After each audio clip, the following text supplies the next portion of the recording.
restoration. Haijalishi jinsi ambavyo unaweza tengeneza hiyo hali. Unless you are in the potter's house. Kama hauko katika nyumba ya Unless you have come now. hakuna hauko.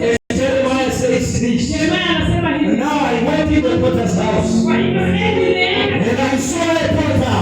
Na nikaona mfinyanzi. I saw a potter. Niliona mfinyanzi. At his work. Na kazi yake. On the wheel. Katika nafasi yake. He took the vessel. Achukua kidogo. He put the vessel on the wheel. Akaweka udongo mahali. He put the vessel on the wheel. Akaweka katika nafasi yake. He put the vessel on the wheel katika magurudumu. Akaweka katika magurudumu. And while he is working on the vessel. Na alipokuwa akifanya kazi kwa Yesu. While he is working on the vessel. Alipokuwa anafanya kazi katika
Restoration is guaranteed. hiyo ni lazima. Jeremiah said this.